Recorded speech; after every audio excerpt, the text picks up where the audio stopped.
పిల్లలు పేరెంట్స్ మెచ్చిన university Sankal Chand Patel university Gujarat.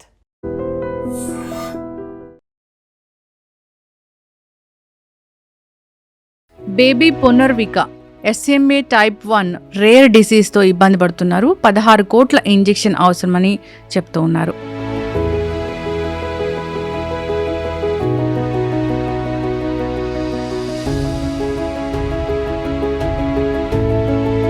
SMA type 1 ఇదొక జెనెటిక్ ఇష్యూస్ అని చెప్తూ ఉన్నారు. ముందుగానే తెలుసుకోలేమా అసలు ఇలాంటివి వస్తున్నాయని? పుట్టినప్పుడు చాలా మందికి ఆ లక్షణాలు బయటపడవండి.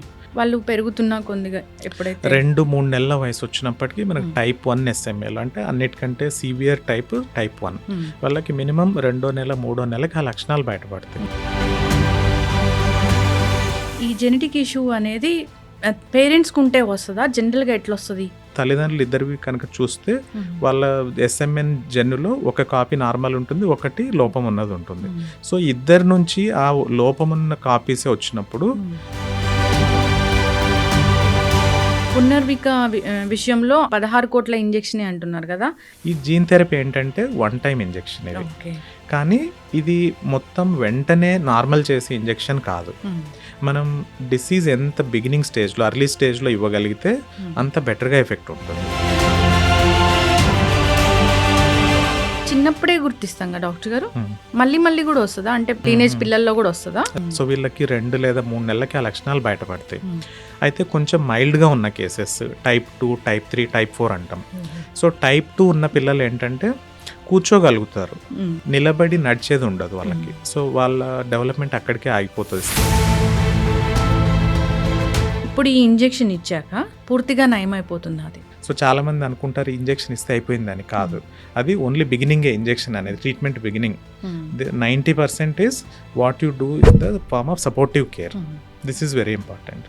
పుట్టినప్పుడు బేబీస్ సరిగా లేరు, లేకపోతే న్యూనటల్ కేర్లో ఉండాల్సి వచ్చింది, చాలా వెయిట్ తక్కువ పుట్టిన బేబీస్, అలాంటి వాళ్ళలో కూడా ఇది వచ్చే అవకాశం ఉంటుందని మనం ఎక్స్పెక్ట్ చేయొచ్చా? ఇది ఆల్రెడీ గర్భంలో ఉన్నప్పుడే ఆ జన్యులోపం ఉంటుంది. అది అయితే లక్షణాలు బయటపడవు మనకి. చాలా అరుదుగా టైప్ 0 SMA అంటాం. Welcome to iDream media. Baby Punarvika SMA type 1 rare డిసీజ్తో ఇబ్బంది పడుతున్నారు. 16 కోట్ల ఇంజెక్షన్ అవసరమని చెప్తూ ఉన్నారు. అయితే అసలు ఏంటి డిసీజ్, ఎందుకు వస్తుంది, జాగ్రత్తలు ఏం తీసుకోవాలి, ట్రీట్మెంట్ అంటే ఏముంది, ఈ 16 crores ఇంజెక్షన్ అయినా ఇంకా అదర్ ఆప్షన్స్ ఏమైనా ఉన్నాయా? ఈ రేర్ డిసీజెస్ని ట్రీట్ చేయడంలో ఈ తెలుగు స్టేట్స్లో ఉన్న ఏకైక డాక్టర్ ప్రముఖ paediatric neuro physician doctor Ramesh Konanki ఉన్నారు ఫ్రమ్ రెయిన్బో చిల్డ్రన్ హాస్పిటల్. వారిని అడిగి పూర్తి వివరాలు తెలుసుకుందాం.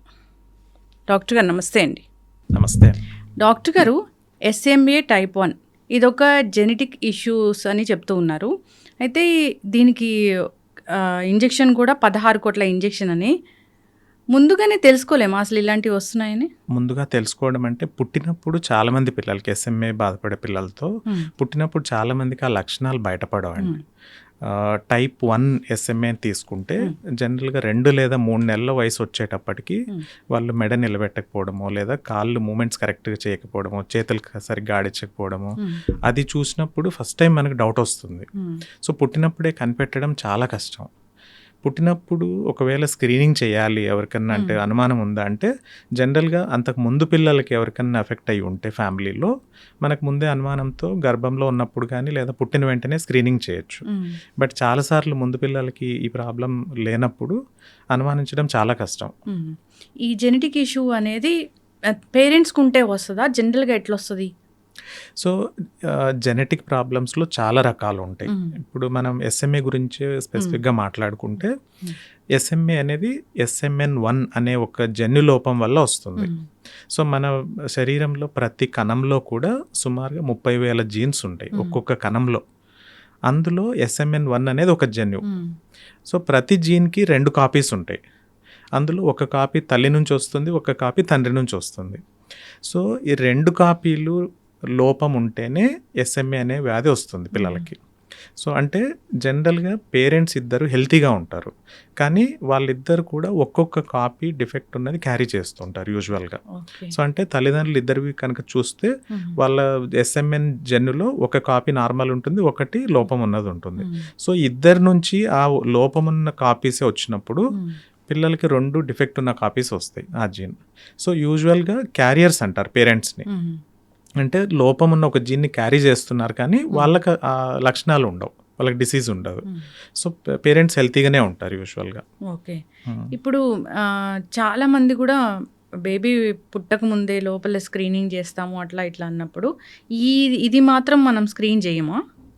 అంటే రొటీన్ స్క్రీనింగ్లో ఇది భాగం కాదండి. ఎందుకంటే మొత్తం మనం పాపులేషన్లో తీసుకుంటే 8 నుంచి 10,000 మందిలో ఒక్కరికి వచ్చే జబ్బు ఇది జన్యు పరీక్ష. సో ఇప్పుడు చాలా అరుదుగా వచ్చే జెనెటిక్ టెస్ట్ని మనం అందరు గర్భిణీ స్త్రీలకి స్క్రీనింగ్ చేయడం మొదలు పెడితే అది చాలా ఖర్చుతో కూడుకున్న పని. సో అందుకని రొటీన్గా ఇది స్క్రీనింగ్లో భాగం కాదు. నార్మల్గా చూస్తే తెలీదు, నార్మల్గా బేబీ హెల్తీగానే ఉంటారా? కరెక్ట్. చాలా మటుకు ఎస్ఎంఏ బేబీస్ పుట్టినప్పుడు ఏ లక్షణాలు కనపడవు.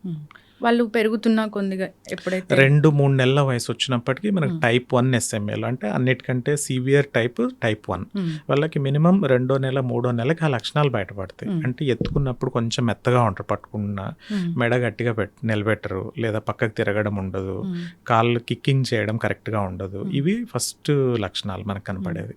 ఇది డెవలప్మెంట్లో కొంచెం చేంజ్ కనిపిస్తే డౌట్ వచ్చినప్పుడు మనం దాన్ని ఇంకా టెస్ట్ చేసుకొని కన్ఫర్మ్ చేసుకోవాల్సి. ఓకే డాక్టర్ గారు, ఇది ఉందని తెలిస్తే జనరల్గా ఈ ఇంజెక్షన్ అయినా లేకపోతే ఇలాంటి ట్రీట్మెంట్ ఆప్షన్స్ ఉన్నాయి ముందుగానే తెలుసుకుంటే? ఓకే, ముందుగా అంటే మనకు ఇప్పుడు 2 రకాలుగా చెప్పుకోవచ్చు ట్రీట్మెంట్. అంటే ఇప్పుడు మన దేశంలో అయితే లక్షణాలు బయటపడక ముందే తెలుసుకునే ఛాన్స్ చాలా తక్కువ. సో జనరల్గా మనకు ఆ సిమ్టమ్స్ బయటపడిన తర్వాత ఏమేమి ట్రీట్మెంట్స్ ఉన్నాయని చూసుకుంటాం. సో వాటిల్లో 4 ట్రీట్మెంట్స్ ఉన్నాయండి. ఇప్పుడు ఈ 2018లో ఫస్ట్ ట్రీట్మెంట్ వచ్చింది మనకి, FDA అప్రూవ్ అయింది 2018లో. సో అందులో మొట్టమొదటిగా వచ్చింది స్పిన్రాజా అనే ఒక ఇంజెక్షన్. ఇదేంటంటే వెన్నెముకలోకి ఇచ్చేది ఇంజెక్షన్ ఇది. సో ఇది ప్రతి 4 నెలలకి ఒక ఇంజెక్షన్ తీసుకోవాలి, వెన్నెలోకి ఇవ్వాలి ఇంజెక్షన్. ఇది జీవితాంతం తీసుకుంటూ ఉండాలి. దాని తర్వాత 2వ మెడిసిన్ వచ్చింది జోల్జెనెస్మా, అది జీన్ థెరపీ అనేది. ఇప్పుడు మీరు చెప్పిన బేబీకి వాళ్ళు క్రౌడ్ ఫండింగ్ అది చేయడం ఈ ఇంజెక్షన్ కోసమే చేస్తున్నారు.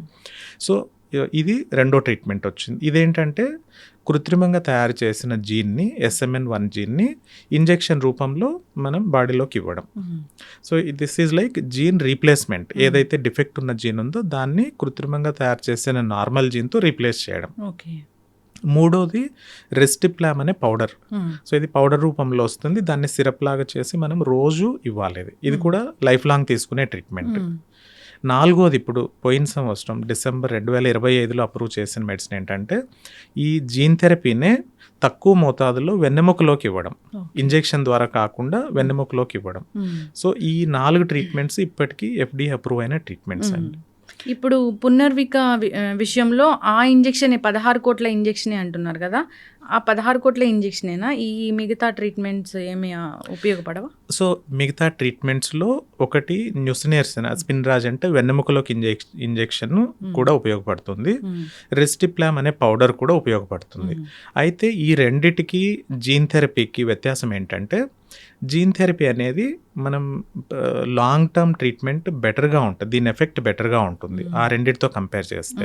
ఇప్పుడు ఆ 2 ట్రీట్మెంట్స్ ఏంటి, ఇంజెక్షన్ అయితే 4 నెలలకు ఒకసారి తీసుకుంటూ ఉండాలి, పౌడర్ కూడా ఎవ్రీడే జీవితాంతం తీసుకుంటూ ఉండాలి. ఈ జీన్ థెరపీ ఏంటంటే 1 టైం ఇంజెక్షన్ ఇది, కానీ ఇది మొత్తం వెంటనే నార్మల్ చేసే ఇంజెక్షన్ కాదు.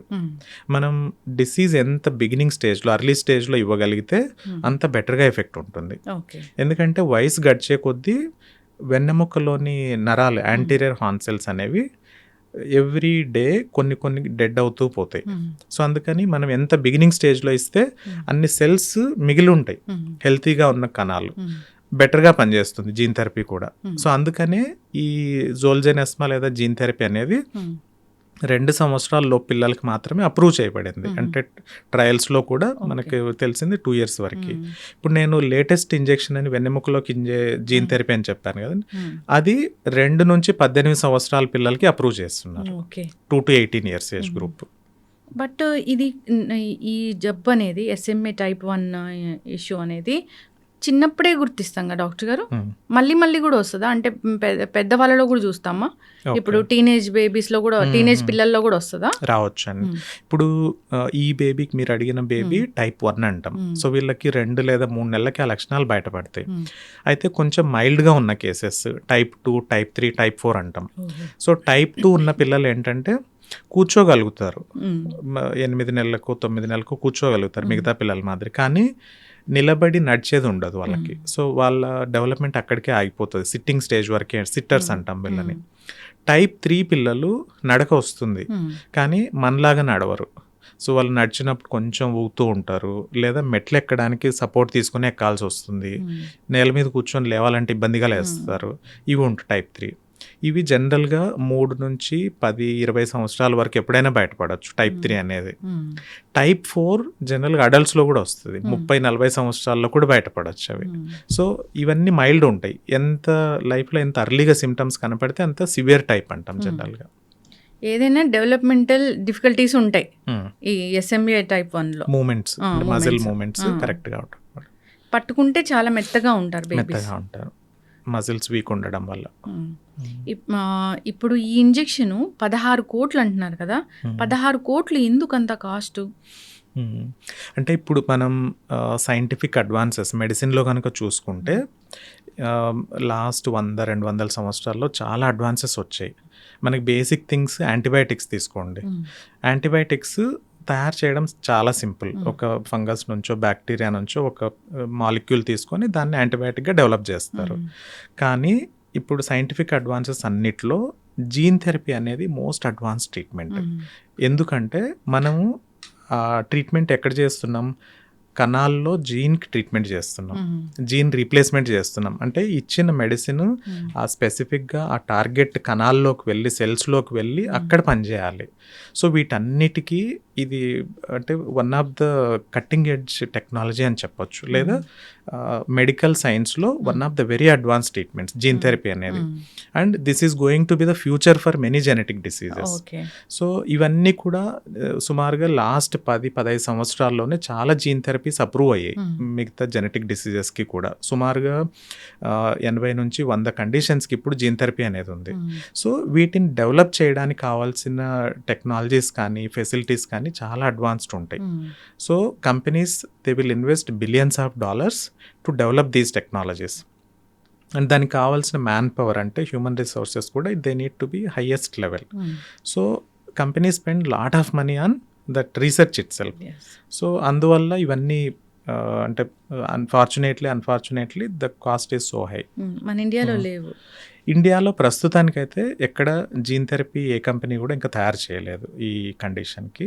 డాక్టర్ గారు, ఇప్పుడు ఇండియాలో 1-2-3 డాక్టర్లలో మీరు ఒకళ్ళు, అంటే ఈ ఇంజెక్షన్స్ ఇవ్వడంలో, ఇలాంటి అరుదైన కేసెస్ డీల్ చేయడంలో, ఇప్పుడు ఈ ఇంజెక్షన్ ఇచ్చాక అసలు జాగ్రత్తలు ఏం తీసుకోవాలి, పూర్తిగా నయమైపోతుందా అది? సో చాలామంది అంటే కామన్ పీపుల్కి అంటే పబ్లిక్ ఒక పర్సెప్షన్ ఏంటంటే ఇది జీన్ రీప్లేస్ చేస్తున్నాం కదా, ఇది ఒకసారి ఇస్తే మొత్తం నయమైపోతుంది అని. కానీ అది అపోహ. సో ఇంతకుముందు చెప్పినట్లు మనం డిసీజ్ ఎంత అర్లీ స్టేజ్లో మనం ట్రీట్మెంట్ తీసుకుంటే అంత ఇంప్రూవ్మెంట్ ఉంటుంది.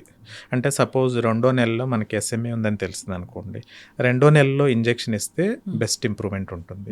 ఇప్పుడు వెస్ట్రన్ కంట్రీస్లో, యూఎస్లో కానీ యూరోపియన్ కంట్రీస్లో ఏం చేస్తున్నారంటే వాళ్ళకి రిసోర్సెస్ కుదవలేదు, డబ్బులు కుదవలేదు, కంపెనీ అంటే గవర్నమెంట్ కెన్ స్పెండ్ మనీ కదా.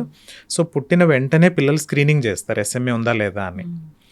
సపోజ్ మనకు 1-10 రోజుల్లో రిపోర్ట్ వచ్చేస్తుంది పుట్టిన పిల్లలకి స్క్రీనింగ్ చేస్తే. వాళ్ళకి SMA ఉందని తేలితే 1 నెల లోపలే వాళ్ళకి ఇంజెక్షన్ ఇచ్చేస్తారు, జీన్ థెరపీ ఇంజెక్షన్.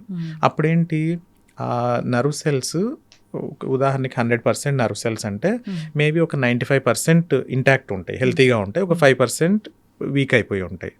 సో ఆ స్టేజ్లో ఇస్తే దే హ్యావ్ బెస్ట్ రిజల్ట్స్. అంటే అప్పుడు కనుక సిమ్టమ్స్ బయటపడక ముందే కనుక ఇంజెక్షన్ తీసుకుంటే వాళ్ళు ఆల్మోస్ట్ నార్మల్ పిల్లల్లాగానే వాళ్ళ డెవలప్మెంట్ ఉంటుంది. సో మనకేంటంటే చాలా మంది పిల్లల వీక్నెస్ స్టార్ట్ అయిన తర్వాతే డిసీజ్ కన్ఫర్మ్ అవుతుంది, ఇది డయాగ్నోసిస్ అవుతుంది. సో అప్పటికి ఇంజెక్షన్ ఇచ్చేటప్పటికి ఎంత మైల్డ్గా ఉంటే, అంటే డిసీజ్ తీవ్రత ఎంత తక్కువగా ఉంటే అంత బెనిఫిట్ ఉంటుంది. ఎంత సివియర్గా ఉంటే రికవరీ కూడా అంత టైం తీసుకుంటుంది, అంత స్లోగా ఉంటుంది, అంత మనం 100% ఇంప్రూవ్మెంట్ ఎక్స్పెక్ట్ చేయలేం. సో జీన్ థెరపీ ఇచ్చిన తర్వాత కూడా చాలా ఇంపార్టెంట్ ఏంటంటే, ఇప్పుడు ఏ ట్రీట్మెంట్ అయినా ఏవో ఒక సైడ్ ఎఫెక్ట్స్ ఉంటాయి. సో జీన్ థెరపీ తీసుకున్న పిల్లల్లో లివర్ సైడ్ ఎఫెక్ట్స్ వచ్చే ఛాన్స్ ఉంటుంది, ప్లేట్లెట్ కణాలు తగ్గే ఛాన్స్ ఉంటుంది.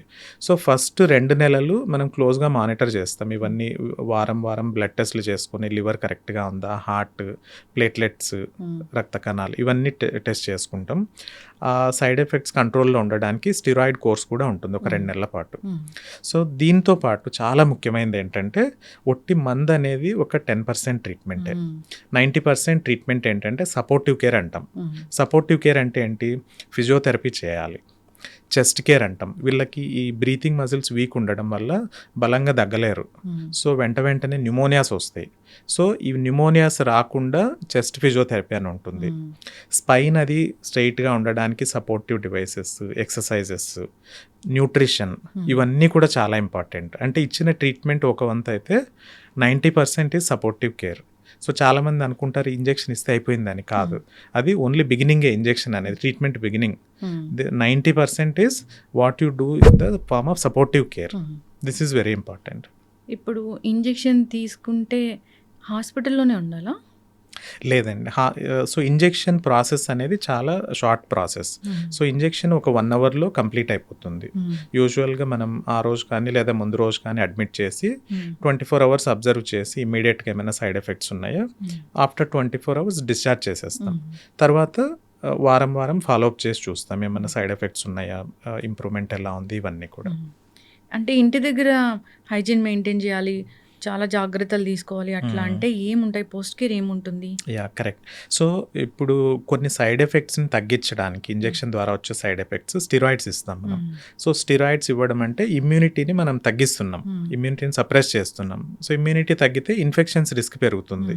అంటే పక్కన ఫ్యామిలీలో ఎవరికైనా దగ్గు జలుబు ఉన్నా వీళ్ళకి తొందరగా అంటే అవకాశం ఉంటుంది. సో అందుకని వీలైనంత ఇన్ఫెక్షన్స్ రాకుండా చూసుకోవడానికి ఈ జాగ్రత్తలు తీసుకోమని చెప్తాం. ఎక్కువ విజిటర్స్ వద్దు, ఎవరికైనా జ్వరం దగ్గు జలుబు ఉంటే దూరంగా ఉండండి, లేదా మాస్క్ పెట్టుకోండి, ఇవన్నీ జాగ్రత్తలు ఉంటాయి. దీంతో పాటు పిల్లలకి వ్యాక్సినేషన్స్ ఏమేమి ఉన్నాయో అవన్నీ ముందే తీసుకోమని చెప్పేస్తాం. రిక్వైర్డ్ వ్యాక్సిన్స్ 2-3 మంత్స్కి ఒకసారి వ్యాక్సిన్స్ ఉంటాయి కాబట్టి. అవును. ఓకే డాక్టర్ గారు, ఫీవర్ అలాంటిది వచ్చే అవకాశం ఉంటుందా? జనరల్గా మోస్ట్ కామన్గా కూడా ఫీవర్స్ ఇలాంటివి చూస్తాం కదా. కరెక్ట్ అండి. సో వీళ్ళల్లో పెద్ద రిస్క్ ఏంటంటే న్యూమోనియాస్, నంజు తయారవడం. ఎందుకంటే వాళ్ళ బ్రీతింగ్ మజిల్స్ వీక్ ఉండడం వల్ల ఆయాస పడుతుంటారు ఆల్రెడీ. సో చాలామందికి నిద్రపోయినప్పుడు గురక పెడతారు, ఆక్సిజన్ లెవెల్స్ తగ్గిపోతాయి. సో దీనివల్ల రిపీటెడ్గా న్యూమోనియా వచ్చే ఛాన్స్ ఉంటుంది. సో అందుకనే ఈ చెస్ట్ కేర్ అనేది చాలా ఇంపార్టెంట్ SMA ఉన్న పిల్లల్లో. జనరల్గా ఒక ర్యాండమ్గా మనం ఆలోచించవచ్చు, పుట్టినప్పుడు బేబీస్ సరిగా లేరు, లేకపోతే న్యూనటల్ కేర్లో ఉండాల్సి వచ్చింది, ఒక 5-6 రోజులు బాగా NICలో ఉండి వచ్చారు అన్న, చాలా వెయిట్ తక్కువ పుట్టిన బేబీస్, అలాంటి వాళ్ళలో కూడా ఇది వచ్చే అవకాశం ఉంటుందని మనం ఎక్స్పెక్ట్ చేయొచ్చా? అంటే ఇది జన్యు ప్రాబ్లం కాబట్టి వీటికి సంబంధం లేదు. అంటే డెలివరీలో ప్రాబ్లం అయినా లేదా పుట్టిన తర్వాత జాండిస్ కానీ ఇంక వేరే ప్రాబ్లం ఉన్నా జనరల్గా దీనికి సంబంధం ఉండదు ఇది. ఎందుకంటే ఇది ఆల్రెడీ గర్భంలో ఉన్నప్పుడే ఆ జన్యు లోపం ఉంటుంది. అది అయితే లక్షణాలు బయటపడవు మనకి. చాలా అరుదుగా type 0 SMA అంటాం, వాళ్ళకి పుట్టినప్పుడే వీక్నెస్ కనపడవచ్చు, బట్ అది చాలా రేర్.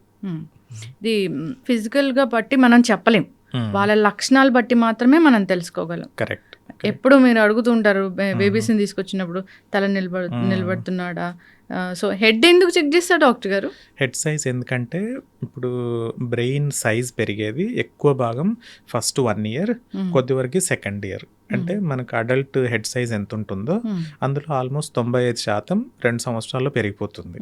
అంటే మాక్సిమం హెడ్ గ్రోత్ అప్పటికి అయిపోతుంది. సో అందుకని ఈ హెడ్ గ్రోత్ కరెక్ట్గా ఉంది, తల సైజ్ కరెక్ట్గా పెరుగుతుందంటే బ్రెయిన్ అట్లీస్ట్ కరెక్ట్గా పెరుగుతుంది. సైజ్ అనేది చాలా ఇంపార్టెంట్. మనకి మిగతా డెవలప్మెంట్ అంతా బ్రెయిన్ మీద డిపెండ్ అయి ఉంటుంది. సో అందుకని మన రెగ్యులర్ గ్రోత్ మానిటరింగ్లో ఇది చాలా ఇంపార్టెంట్. ఇప్పుడు ఎన్నో కేసెస్ డీల్ చేశారు, ఎన్నో సక్సెస్ చేశారు మీరు. చెప్పండి డాక్టర్ గారు, అంటే ఎట్లాంటి కండిషన్లో పిల్లల్ని తీసుకొచ్చారు, ఎట్లాంటి ట్రీట్మెంట్ జరిగింది, ఎలా సక్సెస్ అయ్యారు, ఎలా ఉన్నారు ఇప్పుడు వాళ్ళు? సో ఇంతవరకు 9 మంది పిల్లలకి మనం జీన్ థెరపీ ఇచ్చాం ఆల్రెడీ. 2020లో ఫస్ట్ కేసు స్టార్ట్ చేసాం కోవిడ్ టైంలో. తర్వాత 18 మంది పిల్లలు మన దగ్గర రెగ్యులర్గా 4 మంత్స్కి ఒకసారి వచ్చి స్పైన్ ఇంజెక్షన్ తీసుకుంటారు, స్పిన్రాజా అనే ఇంజెక్షన్. 18 మంది పిల్లలు ఇప్పుడు కూడా మనకు ఫాలోఅప్లో ఉన్నారు. అంటే రిస్టిప్లామ్ అనే పౌడరు సుమారుగా 35 నుంచి 40 మంది పిల్లలు తీసుకుంటున్నారు ఆల్రెడీ. సో ఇవన్నీ రెగ్యులర్గా ఫాలోఅప్ చేస్తున్నాం. ఇది కాకుండా ఇప్పుడు లాస్ట్ ఇయర్ ఒక ట్రయల్లో భాగంగా ముగ్గురు పిల్లలకి ఇంట్రాథీకల్ జోల్జనెస్మా అంటే వెన్నెముకలోకి వచ్చే జీన్ థెరపీ, ఇది లాస్ట్ ఇయర్ అప్రూవ్ అయింది ఆ క్లినికల్ ట్రయల్ తర్వాత. సో మా సెంటర్ కూడా క్లినికల్ ట్రయల్లో భాగం, international multi centre clinical trial rainbow children's hospital. Okay, so ఇప్పుడు ఈ 4 అప్రూవ్ ట్రీట్మెంట్స్ ఏవైతే ఉన్నాయో అన్ని ట్రీట్మెంట్స్ కూడా మా సెంటర్లో ఇవ్వడం జరిగింది. అండ్ ఆ పిల్లలందరూ ఫాలోఅప్లో ఉన్నారు. సో జీన్ థెరపీ విషయమే తీసుకుంటే 9 మందిలో ఒక్క బాబు మాత్రమే టైప్ 3 SMA. అయితే చాలా అర్లీగా సిమ్టమ్స్ ఉండడం వల్ల అప్పుడు ఒక కంపాషనేట్ ప్రోగ్రామ్ నడుస్తుంది కంపెనీ నుంచి. సో దానిలో భాగంగా వాళ్ళకి ఫ్రీగానే జీన్ థెరపీ చేయడం జరిగింది. సో ఆ అబ్బాయి ఆల్మోస్ట్ లైక్ నార్మల్ చిల్డ్రన్, అంటే టైప్ 3 అంటే మైల్డ్గా ఉంటారు అప్పటికే. మిగతా పిల్లలందరూ చాలా భాగం టైప్ 2 పిల్లలు, అంటే వాళ్ళు సిట్టింగ్ వరకు రాగలిగారు కానీ నిలబడ్డము నడక రాలేదు. సో అంటే ఆల్రెడీ వీక్నెస్ ఉంది వాళ్ళకి. సో బట్ అందరూ కూడా అంతో కొంత ఇంప్రూవ్మెంట్ కనపడుతుంది గ్రాడ్యువల్గా. అంటే ఇప్పుడు ఓన్లీ సిట్టింగ్ వీక్గా వంగిపోయి కూర్చునే పిల్లలు స్ట్రాంగ్గా కూర్చోవడము, లేదా సపోర్ట్ తీసుకొని నిలబడము, లేదా ఒక చేయి పట్టుకుంటే నడవడము, ఇలా అందరికి ఏవో ఇంప్రూవ్మెంట్ ఉన్నాయి. కానీ టైప్ 2 కేసెస్లో ట్రీట్మెంట్ ఏం చేయకపోతే చాలా మందికి వీక్నెస్ ఇంకా పెరుగుతూ పోతుంది. సో వాళ్ళు ఇంకా ఉన్న మూమెంట్స్ కూడా ఇంకా తగ్గుతూ పోతాయి. సో ట్రీట్మెంట్ వల్ల ఏంటంటే ఇంకా వీక్ అవ్వడం ఆగిపోయింది, దాంతోపాటు కొన్ని మైల్ స్టోన్స్ ఇంప్రూవ్ అవుతుంది. సో మిగతా ట్రీట్మెంట్స్ కూడా అంతే. ఈవెన్ స్పిన్రాజా అనే ఇంజెక్షన్ కానీ రిస్టిప్లామ్ పౌడర్ కానీ డిసీజ్ ఇంకా ప్రోగ్రెస్ అవ్వకుండా ఆపేస్తుంది అండ్ స్లోగా ఇంప్రూవ్మెంట్ కనపడుతుంది మూమెంట్స్లో. ఇప్పుడు టైప్ 1 టైప్ 2 అలాంటివి జనరల్గా తెలియకపోయినా బేబీ కూర్చోలేకపోతున్నారు అన్నప్పుడు ఈ ట్రీట్మెంట్ తీసుకోకపోతే ఇంకా అది చాలా వీక్ అవుతూ పోతారు.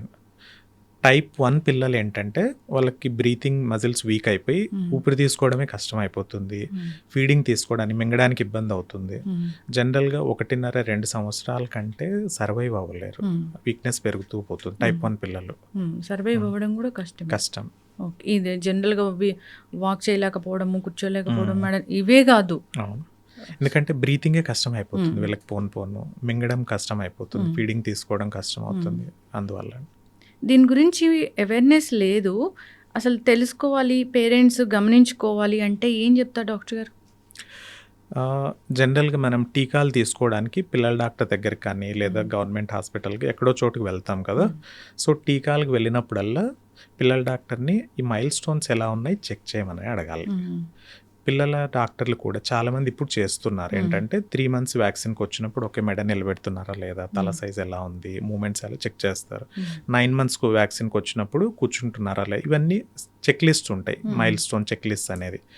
పేరెంట్స్ కూడా వాళ్ళ సైడ్ నుంచి డాక్టర్ని అడగడమో లేదా చూసుకుంటే ఇప్పుడు 3 మంత్స్కి ఏమేమి చేయాలి, 6 మంత్స్కి ఏమేమి చేయాలి, 9 మంత్స్ అవి చూసుకుంటే ఎక్కడన్నా ఓకే ఇది రావట్లేదు ఇంకా కూర్చోవట్లేదు ఈ టైం కంటే వెళ్ళి పీడియాట్రిషియన్ని కలవచ్చు. చాలా కారణాలు ఉంటాయి, అంటే ఇవన్నీ టైంకి రాకపోవడానికి మైల్ స్టోన్స్. బట్ అట్లీస్ట్ అవి చూసుకుంటుంటే మనకు తెలుస్తుంది, ఏమైనా డిలే ఉంటే వెళ్ళి కన్సల్ట్ చేయొచ్చు. ఇప్పుడు కూర్చోవడం డిలే అవుతుంది అన్నప్పుడు అంటే ఎన్ని మంత్స్ వరకు మనం వెయిట్ చేయొచ్చు జనరల్గా? సో మామూలు కొంతమంది పిల్లలు 6 నెలలకే కూర్చుంటారు, కొంతమంది 12 నెలలకు కూడా కూర్చోవచ్చు, అంటే ఫస్ట్ బర్త్డే వరకు కూడా. సో ఇవి రేంజ్ ఉంటాయి, ప్రతి మైల్ స్టోన్ కూడా ఇంత నుంచి ఇంత లోపల చేయాలి అని. బట్ కొన్ని రెడ్ ఫ్లాగ్స్ అంటాం. రెడ్ ఫ్లాగ్స్ ఏంటంటే ఈ ఏజ్లో కనుక ఇది అవ్వకపోతే కంపల్సరీగా కన్సల్ట్ చేయాలి అని, అంటే ఎక్కువ రిస్క్ అని. సో అట్లాగా 1 year లోపల ఇండిపెండెంట్ సిట్టింగ్, అంటే సపోర్ట్ లేకుండా కూర్చోలేకపోతే ఖచ్చితంగా కన్సల్ట్ చేయాలి. ఓకే. ఇప్పుడు రెయిన్బో చిల్డ్రన్ హాస్పిటల్లో అంటే దీనికోసం స్క్రీనింగ్ అంటే ఏమైనా ఉంటుందా పర్టికులర్గా ఎవరైనా అడిగితే? స్క్రీనింగ్ అంటే ఇప్పుడు ఒక జెనెటిక్ టెస్ట్ ఉంటుంది, SMN1 MLPA అనే టెస్ట్ ఉంటుంది. అంటే ఆ జీన్ని మనం బ్లడ్ శాంపుల్ ద్వారా టెస్ట్ చేయొచ్చు. సో ఒకవేళ జనరల్గా ఇది ఎప్పుడు చేస్తారంటే, ఇప్పుడు ఇది ట్రీట్మెంట్ ఉంది, ఇది సివియర్ డిసీజ్ అని చాలా మందికి అవేర్నెస్ వచ్చింది, అట్లీస్ట్ అర్బన్ ఏరియాస్లో. సో అందుకు ప్రాస్పెక్టివ్ పేరెంట్స్, అంటే ఇప్పుడు ప్రెగ్నెన్సీ ప్లాన్ చేసుకుంటున్న కపుల్స్ ఉన్నారు కదా, వాళ్ళు గైనకాలజిస్ట్ దగ్గరికి వచ్చినప్పుడు లేదా మమ్మల్ని కలిసినప్పుడు లేదా జెనెటిక్ డాక్టర్ని కలిసినప్పుడు మిగతా టెస్ట్లలో భాగంగా ఇది కూడా బ్లడ్ టెస్ట్ చేసుకోమని చెప్తున్నాం. సో ఒకవేళ వాళ్ళిద్దరు క్యారియర్స్ అయితే పిల్లలకి రిస్క్ ఉంటుంది, కాకపోతే రిస్క్ ఉండదు. సో అది ముందే టెస్ట్ చేసుకోవచ్చు. ఓకే, అంటే పేరెంట్స్ టెస్ట్ చేసుకోవచ్చు. ఎలాంటి జెనెటిక్ డిజార్డర్స్ అయినా బయటపడతాయి డాక్టర్ గారు దాంట్లో? అంటే ఇప్పుడు జెనెటిక్ ఇంతకుముందు మీకు చెప్పాను చూసారు, ఒక్కొక్క కణంలో మనకు 30,000 జీన్స్ ఉంటాయని. సో వేల కొద్ది జెనెటిక్ డిసీజెస్ ఉన్నాయి. అంటే మన ఫ్యామిలీ హిస్టరీని బట్టి లేదా మేనరికాల, లేకపోతే ఇంతకుముందు పిల్లలు ఎవరికైనా ఎఫెక్ట్ అయ్యిందా, ఫ్యామిలీలో ఏమైనా జెనెటిక్ ప్రాబ్లమ్స్ ఉన్నాయా, ఈ హిస్టరీని బట్టి ఒకవేళ ఫ్యామిలీలో ఏమైనా హిస్టరీ ఉంది జెనెటిక్ ప్రాబ్లమ్స్ అంటే మొత్తం అన్ని జీన్స్కి టెస్ట్ చేసుకునే అవకాశం కూడా ఉంది. బట్ ఆబ్వియస్గా మనం ఎక్కువ జీన్స్ చెక్ చేసే కొద్దీ కాస్ట్ పెరుగుతూ పోతుంది. సో ఎంతవరకు రీజనబుల్ అనేది ఏదైనా జెనెటిక్ డాక్టర్ని కలవచ్చు ముందే, పేరెంట్స్ అంటే ముందు ప్రెగ్నెన్సీ ప్లాన్ చేసుకునే ముందు ఒకవేళ స్క్రీన్ చేసుకోవాలంటే. సో ఆ ఫెసిలిటీస్ అయితే ఉన్నాయి, టెస్ట్లు అవైలబుల్ ఉన్నాయి మనకు హైదరాబాద్లోనే. బట్ ఎంతవరకు టెస్ట్ చేయాలనేది క్వశ్చన్. ఇప్పుడు దీని మీద అవేర్నెస్ వచ్చింది కాబట్టి చాలా మంది కూడా టెస్ట్ చేయించుకుంటే మంచిది. ఒకవేళ వెంటనే తెలిసిపోయింది ఆ లోపం ఉంది అన్నప్పుడు మీరు అన్నట్లు రకరకాల ట్రీట్మెంట్స్ ఆప్షన్కి వెళ్ళొచ్చు మనం. కరెక్ట్ అండి, కానీ అన్ని ఖర్చుతో కూడుకున్నవి SMAకి అయితే. ఎస్, చక్కగా చెప్పారు డాక్టర్ గారు. డెవలప్మెంటల్ చేంజెస్ లేదంటే మైల్ స్టోన్లో కొంచెం చేంజెస్ కనిపించినా డాక్టర్ని సంప్రదించాల్సిందే. ఈ న్యూరో ఇష్యూస్ అనేవి పిల్లల్లో అంత తొందరగా అంటే మనం తెలుసుకోలేము. ఇప్పుడు మీరు అన్నట్లుగానే మెడ నిలబెట్టలేకపోతే నెక్స్ట్ మంత్ వస్తుందేమో, కానీ అవేర్నెస్ అనేది ఉండాలి. అసలు ఒక న్యూరో ఫిజిషియన్ని ఎప్పుడు కలవాలి? అంటే బ్రెయిన్ కానీ నరాలకు సంబంధించిన జబ్బులేమైనా పిల్లల్ని అసలు ఎప్పుడు జనరల్ గా కూడా ఒకసారి తీసుకురావాలి అనేది ఉందా? అవసరం లేదండి. జనరల్ గా పీడియాట్రిషియన్స్ అంటే పిల్లల డాక్టర్లు వెల్ బేబీ విజిట్స్ అని ఉంటాయి. అంటే వ్యాక్సినేషన్స్కి వెళ్ళేవన్నీ వెల్ బేబీ విజిట్స్ కూడా. అంటే ఇప్పుడు నేను చెప్పినట్లు 9 నెలల వ్యాక్సిన్కి వెళ్ళారు లేదా 1 year వ్యాక్సిన్స్కి వెళ్ళినప్పుడు వ్యాక్సినేషన్తో పాటు వాళ్ళ డెవలప్మెంట్ చెక్ చేయడం కూడా అందులో భాగం. So most of the times ఆ స్క్రీనింగ్ పీడియాట్రిషియన్ లెవెల్లో అయిపోతుంది, అవ్వాలి కూడా. సో వెస్టర్న్ కంట్రీస్లో చూసుకుంటే వెల్ బేబీ విజిట్స్లో ఇదే అవుతుంది, వ్యాక్సినేషన్ డెవలప్మెంట్ సర్వేలెన్స్ అంటాం. ఇవి కరెక్ట్గా అయితే ఇబ్బంది ఏం లేదు. సో అక్కడ చెక్ చేసినప్పుడు పీడియాట్రిషియన్కి ఏమన్నా ఈ మైల్ స్టోన్స్ లేట్గా ఉన్నాయి అనిపిస్తే అప్పుడు వాళ్ళు రెఫర్ చేయొచ్చు పీడియాట్రిక్ న్యూరాలజిస్ట్కి. వెయిట్ పెరగకపోవడము ఈ SMAకి ఏమైనా సంబంధం ఉంటుందా? కొద్ది వరకు ఉంటుందండి. ఏంటంటే ఇప్పుడు SMA ఉన్న పిల్లలు, ఎస్పెషల్లీ type 1, type 2 పిల్లల్లో వాళ్ళకి మజిల్స్ వీక్నెస్ వల్ల ఫీడింగ్ కూడా ఇబ్బందిగా ఉంటుంది. అంటే ఫుడ్ నమలడానికి టైం తీసుకుంటారు, మింగడానికి కూడా ఇబ్బంది పడతారు. సో దానివల్ల ఏంటంటే న్యూట్రిషన్ వల్లది తక్కువే ఉంటుంది. సో వెయిట్ సరిగ్గా పెరగరు చాలామంది పిల్లలు. కానీ కొంతమంది ఓవర్ వెయిట్ కూడా అవుతారు, ఎందుకంటే ఫుడ్ అంటే ఎస్పెషల్లీ type 2 ఉన్న పిల్లలు. కొంతమంది స్వాలోయింగ్ అంతా కరెక్ట్గా ఉంటుంది కానీ ఎక్కువ మూమెంట్ లేకపోవడం వల్ల వెయిట్ పుటాన్ అయిపోతారు. సో 2 రకాల ప్రాబ్లమ్స్ ఉంటాయి వీళ్ళల్లో. బట్ చాలా మందిలో మీరు అడిగినట్లు వెయిట్ తక్కువనే ఉంటుంది చాలా మందికి, న్యూట్రిషన్ కరెక్ట్గా లేకపోవడం వల్ల. ఈ న్యూట్రిషన్ డెఫిషియన్సీ వల్ల కూడా ఈ నరాలకు సంబంధించిన ఏదైనా ఇష్యూస్ వస్తాయి డాక్టర్ గారు? అంటే SMA పిల్లలు అంటున్నారా? వీళ్ళలో న్యూట్రిషన్ కరెక్ట్గా లేకపోవడం వల్ల బోన్స్ వీక్గా ఉంటాయి.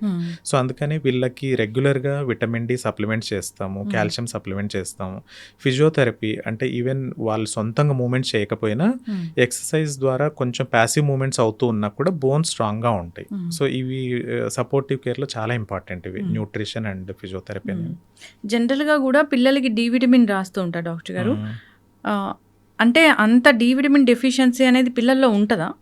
చాలా అండి. ఇప్పుడు అంటే కొన్ని పాపులేషన్ స్టడీస్‌లో, స్కూల్ స్టడీస్‌లో తేలింది ఏంటంటే సుమారుగా 70-80% పిల్లల్లో ఇప్పుడు కాలంలో విటమిన్ డి లోపం ఉంది. అడల్ట్స్‌లో కూడా అంతే. చాలా మందికి విటమిన్ డి డెఫిషియన్సీ ఉంటుంది. సో న్యూరో ఇష్యూస్ అనేవి ఏముంటాయి ఈ డెఫిషియన్సీ వల్ల? ఓకే. విటమిన్ డి బోన్స్‌కి, మజిల్స్‌కి చాలా ఇంపార్టెంట్. సో విటమిన్ డి లోపం ఉంటే కాల్షియం కూడా లోపం ఉంటుంది. సో మజిల్స్ వీక్ అవుతాయి. సో సివియర్ కేసెస్‌లో మేము వాకింగ్ కరెక్ట్‌గా లేకపోవడం, కింద కూర్చొని లేవడానికి ఇబ్బంది పడడం విటమిన్ డి డెఫిషియన్సీలో. ఇవి ఎస్పెషల్లీ కోవిడ్ టైంలో చాలా అబ్జర్వ్ చేసాం. అందరు ఇళ్లలోనే ఉండిపోయి సన్ ఎక్స్‌పోజర్ లేకపోవడం వల్ల అడోలసెంట్స్ అంటే 12-18 సంవత్సరాల మధ్యలో ఉన్న వాళ్ళలో చాలామంది అప్పుడు ఆ పాండమిక్ టైంలో సుమారుగా 30-40 మంది పిల్లల్ని చూసాం. ఇవే అంటే కాళ్ళల్లో నొప్పులు, కింద కూర్చొని లేవలేరు, మెట్లు ఎక్కలేరు, ఎందుకంటే severe vitamin D deficiency. So ఇది ఉంటుంది, మజిల్స్ మీద ఎఫెక్ట్ ఉంటుంది. నర్వస్ స్ట్రెంగ్తన్ అవ్వాలన్నా, న్యూరో సిస్టమ్ బాగుండాలన్నా అసలు ఎంత ఏజ్ వరకు డి విటమిన్ తీసుకోవాలి వాళ్ళు? అంటే రొటీన్గా సప్లిమెంటేషన్ అని చెప్పము. ఎవరికైనా సిమ్టమ్స్ ఉన్నాయి లేదా ఎక్కువ ఇండోర్స్ ఉంటారంటే వాళ్ళు సప్లిమెంట్ తీసుకోవాలి, సన్ ఎక్స్పోజర్ లేదు అన్నప్పుడు. ఎస్, చక్కగా చెప్పారు డాక్టర్ గారు. మీరు ఒక పెద్ద డాక్టరు, ఎన్నో కేసెస్ డీల్ చేశారు, ఎన్నో సక్సెస్ చేశారు, అన్నీ సక్సెసే. సో ఏదైనా కానీ ఇలాంటి అరుదైన వ్యాధులు ఉంటాయని వాటికి ట్రీట్మెంట్ చేయడం అంటే దేవుడు అంటే, డాక్టర్ అంటే దేవుడు అని అనుకోవాలి నిజంగా. సో ఈ పాప పునర్విక తను సేవ్ అవ్వాలి, లైఫ్ సేవ్ అవ్వాలని కోరుకుందాం డాక్టర్ గారు. ఎస్, మీ అంటే ఇండియాలో ఉన్న ఒక 4-5 డాక్టర్లో మీరు ఒకళ్ళు. ఇలాంటి 8-9 సెంటర్స్ ఉన్నాయి మొత్తం.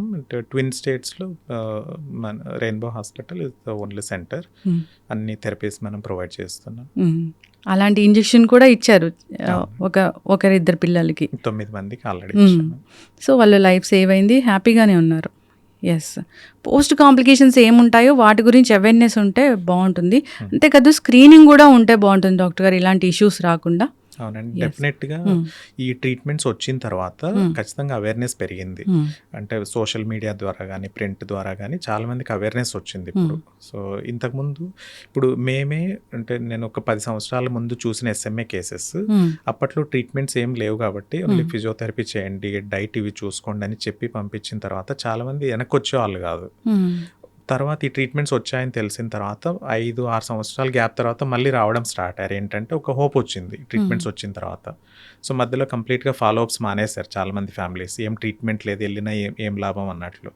సో బట్ ఇప్పుడు అవేర్నెస్ ఖచ్చితంగా పెరిగిందండి. చాలామంది మళ్ళీ ట్రీట్మెంట్ తీసుకోవడానికి ప్రయత్నం చేస్తున్నారు, థెరపీస్ అవన్నీ స్టార్ట్ చేసుకుంటున్నారు. ఒక 10 years ముందు లేదు ట్రీట్మెంట్ దీనికి. 2018లో ఫస్ట్ ట్రీట్మెంట్ అప్రూవ్ అయింది, 2018లో. డాక్టర్ గారు, అంటే ఇలాంటివి వెరీ రేర్ డిసీజెస్, అంటే ఇలాంటి కోసం గవర్నమెంట్ నుంచి ఏం ఉండదు అసలు? గవర్నమెంట్స్ కూడా చాలా మట్టుకు ప్రయత్నం చేస్తున్నాయండి. ఇందులో ఉదాహరణకి చాలా ముఖ్యమైన నేషనల్ స్కీమ్ ఏంటంటే నేషనల్ రేర్ డిసీజ్ పాలసీ అని ఉంది. ఇందులో ఏంటంటే కొన్ని జెనెటిక్ డిసీజెస్, చాలా అరుదుగా వచ్చే జెనెటిక్ డిసీజెస్, రేర్ డిసీజెస్ అంటాం. సో అందులో కొన్ని గ్రూప్ ఆఫ్ డిసీజెస్ లిస్ట్ చేశారు ఆల్రెడీ. అందులో SMA కూడా ఒకటి రేర్ డిసీజెస్లో. సో ఈ రేర్ డిసీజ్ పాలసీలో భాగంగా ప్రతి చైల్డ్ లేదా పర్సన్ ఎవరికైతే రేర్ డిసీజ్ ఉందో 50 లక్షల వరకు ఫైనాన్షియల్ సపోర్ట్ సదుపాయం ఉందండి.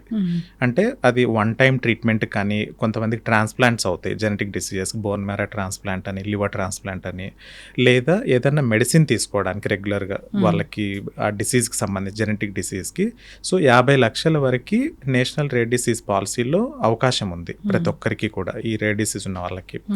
సో నా రిక్వెస్ట్ అంటే, నాకు చాలామంది ఫ్యామిలీస్ నుంచి రిక్వెస్ట్ వస్తాయి SMA ఉన్న పిల్లలతో ఏంటంటే, గవర్నమెంట్ తరపు నుంచి ఈ రేర్ డిసీజ్ పాలసీ నుంచి వచ్చే ఏవైతే ఫండ్స్ ఉన్నాయో, మనం ఫెసిలిటీ ఉందో, ఇది కొంచెం ప్రొయాక్టివ్గా 2 తెలుగు స్టేట్స్ కనుక గవర్నమెంట్ సైడ్ నుంచి కొంచెం పుష్ చేసి ఈ ఫండ్స్ కనుక మనం తీసుకోగలిగితే, ప్రాపర్గా యూటిలైజ్ చేసుకోగలిగితే చాలా మంది పిల్లలకు ఉపయోగపడుతుందండి. ఇప్పుడు ఆల్రెడీ ఉన్న పాలసీని, అది already existing policy, but fund utilisation ఇంకొంచెం ప్రొయాక్టివ్గా చేసుకుంటే, SMA కనుక తీసుకుంటే ఇప్పుడు జీన్ థెరపీ కాకపోయినా ఇప్పుడు రిస్టిప్లామ్ అనే పౌడర్ ఉంది. సో అందులో ఒక Indian company already generic version of risdiplam start చేశారు, ఆల్రెడీ మార్కెటింగ్లో ఉంది, చాలా తక్కువ కాస్ట్లో అవైలబుల్ ఉంది. సో 2 తెలుగు స్టేట్స్ గవర్నమెంట్స్ కనుక కొంచెం ప్రొయాక్టివ్గా అప్రోచ్ తీసుకొని ఈ జెనరిక్ మెడిసిన్ కూడా తీసుకున్న గవర్నమెంట్ సెంటర్స్ ద్వారా సెంటర్ ఆఫ్ ఎక్సలెన్స్ అని ఉన్నాయి జెనెటిక్, ఇప్పుడు నిమ్స్, సిడిఎఫ్టి ఇట్లా ఒక 12 వరకు సెంటర్ ఆఫ్ ఎక్సలెన్స్ ఉన్నాయి మొత్తం కంట్రీలో. వాటి ద్వారా ఇది ప్రొక్యూర్ చేసుకొని మెడిసిన్ పేషెంట్స్ కనుక సప్లై చేస్తే చాలా మంది పిల్లలకి కొన్ని సంవత్సరాల పాటు మెడిసిన్ వస్తుంది ఎగ్జిస్టింగ్ ఫండ్లోనే. సో ఇది కొంచెం ప్రొయాక్టివ్గా తీసుకుంటే చాలా మంది ఫ్యామిలీస్కి ఉపయోగపడుతుంది. ఇప్పుడు ఈ ఇంజెక్షన్ తీసుకోవడానికి కొంచెం ఫండ్ రేజ్ చేసుకోవాలి లేదా డబ్బులు సమకూర్చుకోవాలి అనే కన్నా ముందు ఈ పౌడర్ని యూజ్ చేసుకోవచ్చు డాక్టర్ గారు. ఇది స్టార్ట్ చేసుకోవచ్చు అండి డెఫినెట్గా, దీంతో కూడా చాలా యూజ్ ఉంటుంది.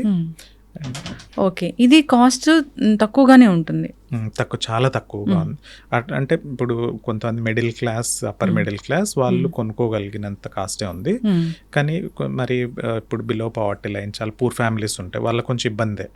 కానీ మనకు నేషనల్ రేర్ డిసీజ్ పాలసీ ద్వారా ఈ అవకాశం ఉంది, కొన్ని అంటే గవర్నమెంట్ ద్వారానే ప్రొక్యూర్ చేసుకుని సప్లై చే ఫెసిలిటీ ఉంది. అది గవర్నమెంట్స్ కొంచెం ప్రొయాక్టివ్గా చేస్తే నాకు తెలిసి, నాకు ఐడియా ఉన్నంత వరకు మన 2 రాష్ట్రాలు, తెలుగు రాష్ట్రాల్లోనే సుమారుగా 300 నుంచి 400 మంది ఎస్ఎంఏతో ఉన్న పిల్లలు ఉన్నారు ఆల్రెడీ. సో వాళ్ళందరికీ బెనిఫిట్ అవుతుంది. ఎస్, చక్కగా చెప్పారు డాక్టర్ గారు. అందరు దీని గురించి అవేర్నెస్ ఉండాలి. దీనికోసం తెలుగు స్టేట్స్ కూడా, గవర్నమెంట్స్ కూడా ఆలోచించాలి. సో పిల్లల్ని సేవ్ చేసుకోవాలి. అయితే అసలు పుట్టగానే ఇలాంటి స్క్రీనింగ్ కొన్ని ఇప్పుడు కార్పొరేట్ హాస్పిటల్స్లో అయితే స్క్రీనింగ్ అనేది ఉంటుంది. అంటే గవర్నమెంట్లో కూడా ఎలాంటి స్క్రీనింగ్ ఉంటే బాగుంటుంది పిల్లలకి? అంటే జనరల్గా న్యూబార్న్ స్క్రీనింగ్ అని తీసుకుంటే, న్యూబార్న్ స్క్రీనింగ్ కాన్సెప్ట్ ఏంటంటే ఏమన్నా మనం ముందే కనిపెట్టి ముందే దానికి ప్రివెన్షన్ కానీ ట్రీట్మెంట్ కానీ తీసుకుంటే అవుట్కమ్ బెటర్గా ఉంటుంది అనేది మెయిన్ కాన్సెప్ట్. అంటే సింపుల్ ఉదాహరణ కంజనైటల్ హైపోథైరాయిడిజం అంటాం. అంటే పుట్టుకతోనే వచ్చే థైరాయిడ్ లోపం. సో బ్రెయిన్ ఎదుగుదలకి థైరాయిడ్ అనేది చాలా ముఖ్యం ఫస్ట్ 1-2 సంవత్సరాల్లో. సో పుట్టిన పిల్లల్లో కనుక థైరాయిడ్ లోపం ఉంటే వాళ్ళ బ్రెయిన్ ఎదుగుదల కరెక్ట్గా ఉండదు, అన్ని మైల్ స్టోన్స్ అన్నీ లేట్ అవుతాయి. అదే మనము పుట్టినప్పుడే థైరాయిడ్ స్క్రీన్ చేసుకొని ఉందని తెలిస్తే థైరాయిడ్ స్టార్ట్ చేస్తే మెడిసిన్, వాళ్ళ డెవలప్మెంట్ నార్మల్గా ఉంటుంది. సో ఇది ఒక క్లాసికల్ ఎగ్జాంపుల్ మన, అంటే పుట్టిన పిల్లలకి ఎందుకు స్క్రీన్ చేయాలి అనేది. సో ఇలానే సుమారుగా 50 నుంచి 60 జెనెటిక్ డిసీజెస్ ఉన్నాయి. వాటిల్లో మనం ముందే కనిపెట్టి, పుట్టినప్పుడే కనిపెట్టి స్క్రీన్ చేసి కొన్ని ప్రివెంటివ్ అంటే రాకుండా చర్యలు తీసుకోవచ్చు. కొన్ని డైట్ ద్వారా కూడా మనం డిసీజ్ సివియర్గా లేకుండా ప్రివెంట్ చేయొచ్చు. సో వీటన్నిటినీ కలిపి న్యూబార్న్ స్క్రీనింగ్ అంటాం వీటిని. ఈ 56-60 జబ్బులు జెనెటిక్ డిసీజెస్, అది హీల్ ప్రిక్ అంటే పుట్టిన బిడ్డకి హీల్ ప్రిక్ చేసి ఒక 4 బ్లడ్ స్పాట్స్ తీసుకొని టెస్ట్ చేయొచ్చు. చాలా సింపుల్ టెస్ట్, అది కొంచెం ఖర్చుతో కూడుకున్నది. సో ఐ థింక్ గవర్నమెంట్ సెంటర్స్లో థైరాయిడ్ రొటీన్గా అన్ని చోట్ల చేస్తున్నారు. అండ్ మిగతా జెనెటిక్ డిసీజెస్కి కూడా స్క్రీనింగ్ స్టార్ట్ చేస్తే బాగుంటుంది. ఇప్పుడు లార్జ్ స్కేల్లో చేస్తే కాస్ట్ కూడా తగ్గిపోతుంది. సో అలా ఆలోచించాలని కోరుకుందాం డాక్టర్ గారు. చక్కటి ఇన్ఫర్మేషన్, ధన్యవాదాలు. నమస్తే. Sir, one life lesson what medicine has taught you. Whatever you can do without expecting. But I really believe మన పాజిటివ్ యాటిట్యూడ్ ఉంటేనే మనం ఏదైనా సాధించగలం. గట్ ని మనం కరెక్ట్ గా డీల్ చేసినట్లయితే అది మనకి పాజిటివ్ హార్మోన్స్ ని రిలీజ్ చేస్తుంది. షుగర్ వచ్చిన వాళ్ళ పరిస్థితి ఏంటి? పొట్ట దగ్గర పెరిగితే దాన్ని ఆండ్రాయిడ్ అంటారు, ఆండ్రాయిడ్ ఫోన్ కదా. అసలు థాట్స్ ఎందుకు వస్తాయి? బ్రెయిన్ డెడ్ అంటే దానికి ప్రపంచం అంతా కూడా కొన్ని నిర్దిష్టమైనటువంటి లక్షణాలు. మానసికంగా ధైర్యంగా ఉంటే క్యాన్సర్ జయించవచ్చు. You are a doctor for a cause sir, అంతే. వాళ్ళకి వచ్చిన ఆదాయం కాకుండా ఫ్రీ సర్వీస్ ఎంతమందికో చేస్తారు.